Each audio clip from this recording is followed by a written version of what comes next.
معنا نهج حياة جئنا تبصرة عن كل ضلال أعدد. السلام عليكم ورحمة الله تعالى وبركاته. وعليكم السلام. نحمده ونصلي على رسوله الكريم، أما بعد، فأعوذ بالله من الشيطان الرجيم. بسم الله الرحمن الرحيم.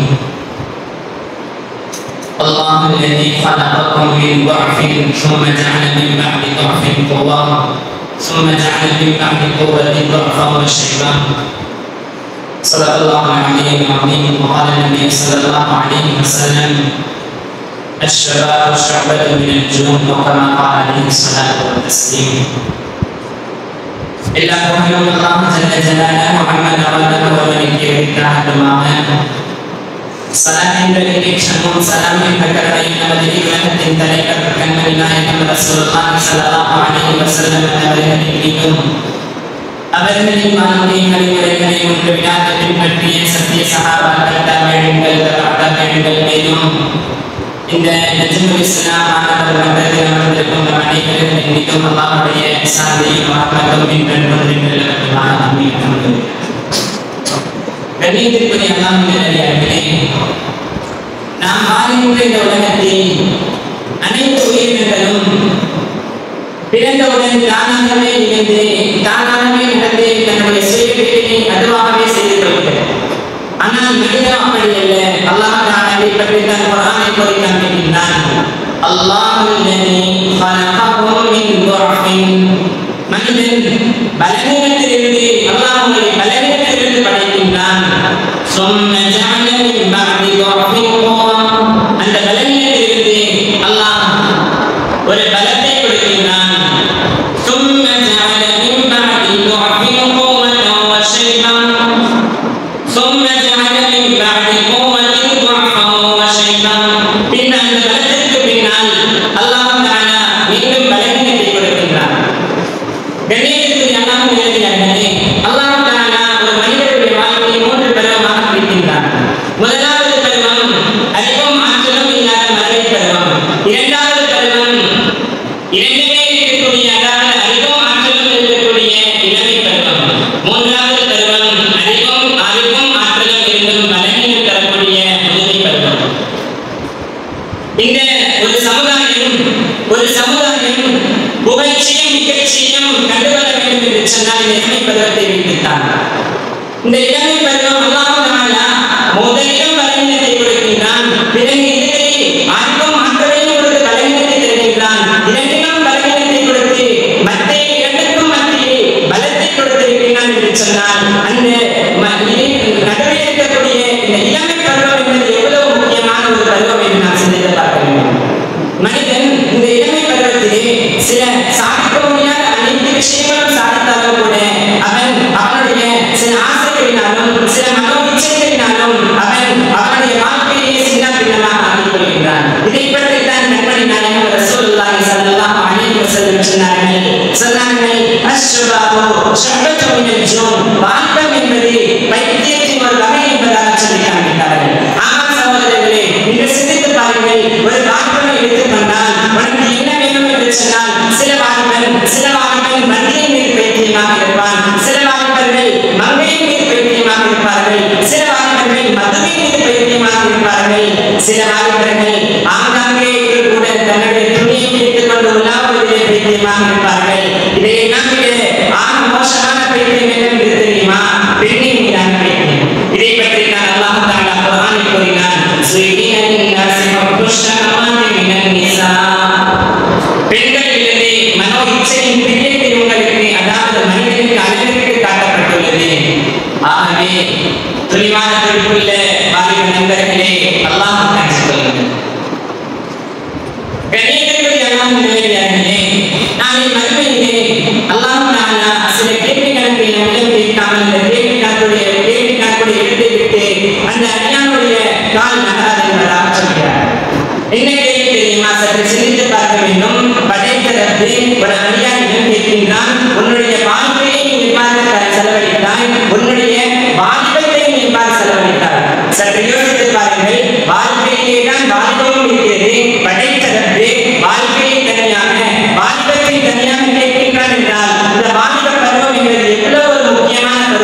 விஷயத்தை பார்க்க கடமைப்பட்டிருக்கின்றோம். கண்ணியத்திற்குரிய அல்லாஹ்வின் நல்லடியார்களே, இந்த வாலிப பருவத்திலே எத்தனையோ நல்லடியார்கள் தன்னுடைய வாலிபத்தை பூராக தன்னுடைய வாலிபம் முழுவதுமே அல்லாஹ்வுக்காக அல்லாஹ்வுடைய சிந்தனையில் அர்ப்பணித்திருக்கிறார்கள். இன்று நாம் பார்க்க வேண்டும் என்று சொன்னால் படைத்த ரப்பனுடைய சிந்தனை இந்த வாலிபத்தில் இருக்கிறது என்று சொன்னால் இன்று கேள்விக்குறியாக தான் இருக்கிறது. படைத்த ரப்பே என்று எந்த ஒரு மனிதன் தன்னுடைய அந்த வாலிப வயதிலே படைத்த ரப்பனை பார்க்கின்றான் என்று எண்ணத்தில் இருந்தால் இந்த காலத்தை சற்று யோசிக்கக்கூடிய விஷயமாக தான் இருக்கிறது. நான் வாலிபத்துடைய அந்த காலத்தில் எத்தனையோ நல்லடியார்கள் தன்னுடைய வாலிபத்தை நல்ல அல்லாஹ்வுடைய இறைநாமத்திலே இறை சிந்தனையில் அல்லாஹ்வுடைய சிந்தனையை எடுத்திருக்கின்றார்கள். முஸ்அப் இப்னு உமைர் ரலியல்லாஹு அன்ஹு அவர்கள் தன்னுடைய ஆரம்ப காலத்திலே மிகவும் செல்வச்சீமானாக இருந்தார்கள். அவர்கள் எப்பொழுது இஸ்லாத்தை தழுவினார்களோ அப்பொழுதே அனைத்தையும் தியாகம் செய்தார்கள். எந்த அளவுக்கு என்று சொன்னால் அவர்கள் தன்னுடைய வாழ்க்கையில் அவர்கள் எந்த அளவுக்கு செல்வந்தராக இருந்தார்கள் என்று சொன்னால் அவர்கள் தன்னுடைய ஆடையை அணிவித்து அதனை ஒரு அத்தரை அணிந்தார்கள். அந்த ஒரு அத்தரை கேட்டார்கள் என்று சொன்னால் அந்த அத்தருடைய மனம் பக்கத்து தெருவுக்கு வரும் அளவு அந்த அத்தருடைய மனம் இருந்தது. அந்த அளவுக்கு செல்வச்சீமானாக வாழ்ந்தார்கள். எப்பொழுது அவர்கள் இஸ்லாத்தை தழுவினார்களோ அப்போதே அனைத்து செல்வத்தையும் தியாகம் செய்தார்கள். சகோதரர்களே, அவர்களுடைய இறுதி நேரம் இந்த அளவுக்கு இருந்தது தெரியுமா? அவர்கள் வாழும் பொழுது இஸ்லாத்தை தழுவிய போது ஒரு மஜ்லிஸில் நபி ஸல்லல்லாஹு அலைஹி வஸல்லம் அவர்களுடன் இருந்தார்கள். ஒரு மஜ்லிஸில் நபி ஸல்லல்லாஹு அலைஹி வஸல்லம் உரையில் இருக்கும் பொழுது முஸ்அப் இப்னு உமைர் ரலியல்லாஹு அன்ஹு அவர்களை பார்த்தார்கள். அவர்கள் கிழிந்த ஒட்டு போடப்பட்ட ஆடையை அணிந்து உட்கார்ந்திருந்தார்கள். அப்பொழுது நபி ஸல்லல்லாஹு அலைஹி வஸல்லம் அவர்களுடைய முன்னாளுடைய நிலைமையை பார்த்து கண்ணீர் பிடித்தார்கள். அவருடைய இறுதி நேரம் மிகவும் அழுகைக்குரிய விஷயமாக இருந்தது. எந்த அளவுக்கு என்று சொன்னால் அவர்களுடைய கடைசி நேரம் அவர்களுடைய கபரில் வைக்கப்படக்கூடிய நேரத்தில் அவர்களை கஃன் செய்வதற்கு கூட மிகவும் அவர்கள் எந்த அளவுக்கு என்று சொன்னால் அவர்களை கஃன் செய்வதற்கு தலையை மூடினால் கால் தெரியும், காலை மூடினால் தலை தெரியும். இந்த அளவுக்கு அவர்களுடைய வாழ்க்கை இருந்தது. யோசித்து பாருங்கள், அவருடைய ஆரம்ப காலம் இந்த அளவுக்கு இருந்தது. மிகவும் செல்வச்சீமானாக இருந்தார்கள். இவர் ஒரு வாலிபர் தான். நான் இன்னொரு சம்பவம் சொல்லலாம். தாரிக் பின் ஜியாத் ரஹ்மத்துல்லாஹி அலைஹி அவர்கள் இன்று அந்தலூஸ் என்று சொல்லக்கூடிய ஸ்பெயினுடைய நாட்டிலே அன்றைக்கே இஸ்லாத்தினுடைய ஆட்சியை தளர்த்த முடியாத அசைக்க முடியாத அளவில் வைத்திருந்தார்கள். சுமார் 800 ஆண்டுகள் இஸ்லாத்தினுடைய ஆட்சி இருந்தது. இவர்களும் அந்த இஸ்லாத்தினுடைய ஆட்சி இருப்பதற்கு காரணமாக இருந்தார்கள். இதற்கு பின்னாக கடலின் மீது கப்பல் ஓட்டிய காலம் போகி திடலின் மீது கப்பல் ஓட்டினார் என்று சொன்னால் நம்புவீர்களா? நம்பித்தானாக வேண்டும் சகோதரர்களே. அவர்தான் முஹம்மது இப்னு முராத் ரஹ்மத்துல்லாஹி அலைஹி. இன்றைய இஸ்தான்புல் என்று தலைநகரை கொண்ட துருக்கிக்கு அன்றே அவர்கள் இஸ்லாத்தை நிலைநாட்டினார்கள். அன்று அவர்கள் இஸ்லாத்தை ஆட்சியை வைத்தார்கள். இன்றும் கூட அந்த நாடு முஸ்லிமுடைய நாடாக திகழ்கிறது. இவரும் ஒரு வாலிபர் தான். நாம் இன்று இந்தியாவில் நாம் இன்று முஸ்லிமாக இருப்பதற்கு இவருக்கும் ஒரு பங்குண்டு என்று சொல்லக்கூடிய அளவிற்கு ஒருவர் இருந்தார். அவர்தான் முஹம்மது இப்னு காசிம் ரஹ்மத்துல்லாஹி அலைஹி. இவர் தாயிஃபுடைய நகரத்திலிருந்து நம்முடைய இந்தியாவில் சிந்து முல்தான் பகுதி வரையும் இஸ்லாத்தை எத்தி வைப்பதற்காக வந்தார்கள். இவரும் ஒரு வாலிபர்கள் தான். இப்படி நாம் வாலிபத்தை தீனுக்காக, அதாவது தீன் ஏஜ் என்று சொல்லக்கூடிய அந்த தீனுக்காக வாலிபத்தை கொடுத்தவர்கள் இவர்கள். இதுவரை பார்த்தோம். இதற்கு பேர் வாலிபத்தை தீனுக்காக பயன்படுத்தியவர்கள், அதாவது தீன் ஏஜை தீனுக்காக பயன்படுத்தியவர்களை பற்றி இவர்களை பற்றி இரண்டே வரிகளில் சொல்லலாம். தாடி இல்லாமல் ஜோடிகளுடன் சுற்றும் கேடிகள் ஏராளம். அக்காலத்து ஆண்களோ அதிகமாக போதையிலே உயிரை மாற்றிக் கொண்டார்கள். ஆனால் இக்காலத்து ஆண்களோ அதிகமாக போதையிலே உயிரை மாற்றிக் கொண்டிருக்கின்றார்கள். இவர்கள் எல்லாம் ஒரு பக்கம் இருக்க பெண்களுடைய நிலைமை மிகவும் அவலநிலையாக போய் கொண்டிருக்கிறது.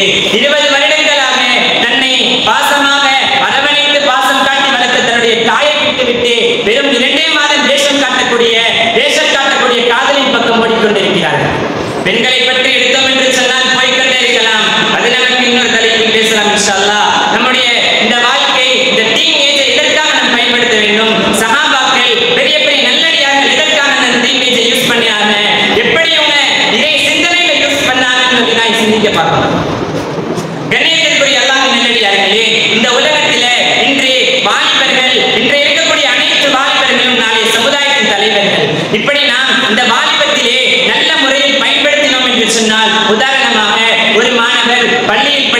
கொண்டிருக்கிறார். அக்காலத்தில் சாயங்காலம் மகரிபுக்கு பிறகு ஊரை விட்டு தனியா காட்டுக்கு போய் உட்கார்ந்து படிப்பாரு. இன்னைக்கு நடத்தப்பட்ட பாடங்களை காட்டில் ஒரு நடுப்பகுதியில உட்கார்ந்து ரிவிஷன் பண்ணுவாரு. நடுப்பகுதியில உட்கார்ந்து இருக்கும் பொழுது ஒரு இரவு நேரம் ஆயிடுச்சு. ஒரு பெண் வராங்க.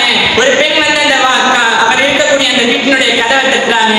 சொல்றாங்க, யாரும் கேட்கிறாங்க, இது மாதிரி நான் தவறி வந்துட்டேன், இரவு நேரம் ஆயிடுச்சு, நான் இன்னைக்கு நைட்டு மட்டும் உங்க வீட்டை தங்கிட்டு நாளைக்கு நான் போயிருந்தேன் அப்படின்னு சொல்றாங்க காட்டுல. அப்ப இந்த இளைஞர் சொல்றாரு, சரி தங்கிக்கோங்கன்னு சொல்லிட்டு ஒரு ஓரமான இடத்தை கொடுத்துட்டாரு. அந்த ஓரமான இடத்துல அவங்க இருக்காங்க. நைட்டு பூரா இரவு பூரா அவர் உட்கார்ந்து இருக்காரு. உட்கார்ந்து பாடங்களை படித்துக் கொண்டிருக்கிறார். அந்த பாடத்தை அவர் வைத்திருக்கிற அந்த கிட்டாபு பக்கத்துல ஒரு மெழுகுவர்த்தி வைத்திருப்பாரு. அந்த மெழுகுவர்த்தியில திடீர்னு கையை விட்டு சுடுதல் சொல்லி எடுத்துப்பார். திடீர்னு கையோட சுடுதல் எடுத்துப்பார். அங்க அந்த பெண்மணி பார்ப்பாங்க, எனக்கு இவரு நல்லா தானே படிச்சுட்டு இருக்காரு, திடீர்னு கையோட எடுக்கிறார், திடீர்னு கையோட எடுக்கிறாரு கேட்கும் போது, நாளைக்கு அந்த பெண்மணி காலையில எழுந்திரிச்சு செல்லும் பொழுது கேட்கிறாங்க, நேற்று நைட்டு இது மாதிரி எதனால நீங்க செஞ்சீங்க அப்படின்னு கேட்கும் பொழுது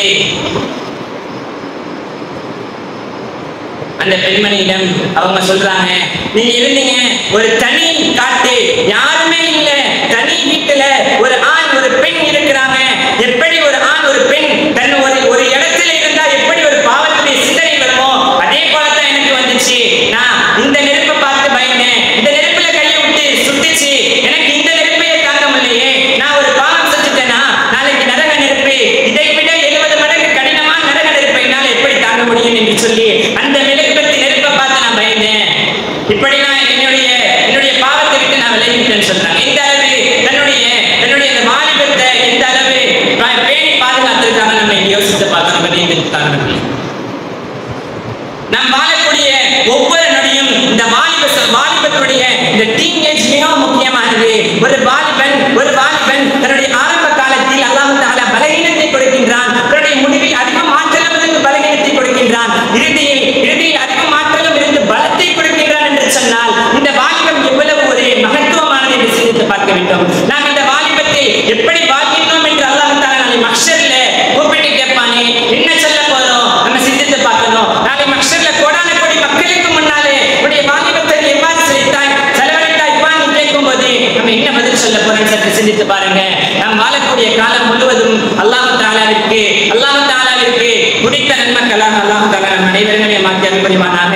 கடைசியாக ஆண்களுக்காக அக்காலத்து ஆண்களோ அதிகமான நேரத்தை இணையதளத்திலே செலவழித்துக் கொண்டார்கள், அமர்ந்திருப்பார்கள். ஆனால் இக்காலத்து ஆண்களோ அதிகமாக இணையதளத்திலே அமர்ந்திருக்கின்றார்கள். அக்காலத்து பெண்களோ மகரிபுடைய நேரம் வந்துவிட்டால் தொழுகையில் ஈடுபடுவார்கள். ஆனால் இக்காலத்து பெண்களோ மகரிபுடைய நேரம் வந்துவிட்டால் தொலைக்காட்சியில் ஈடுபடுகின்றார்கள். ஆக இப்படிப்பட்ட அற்பமான நிலையை விட்டு அல்லாஹ் தஆலா நம்முடைய குடும்பங்களையும் நம்முடைய ஊர்களையும் அல்லாஹ் தஆலா மேலும் இந்த உலகத்தை பாதுகாப்பானாக. நாம் செய்த அனைத்து நன்மையான காரியங்களையும் அல்லாஹ் கபூல் செய்வானாக. நம்முடைய வாலிபத்துடைய காலத்தில் அல்லாஹ் தஆலா எந்த ஒரு தீமையும் செய்யாத அளவிற்கு நமக்கு கபூல் செய்வானாக.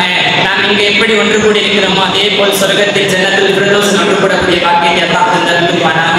ஆமீன். வ ஆகிரு தஅவானா அல்ஹம்துலில்லாஹி ரப்பில் ஆலமீன். அஸ்ஸலாமு அலைக்கும் வ ரஹ்மத்துல்லாஹி வ பரகாத்துஹு.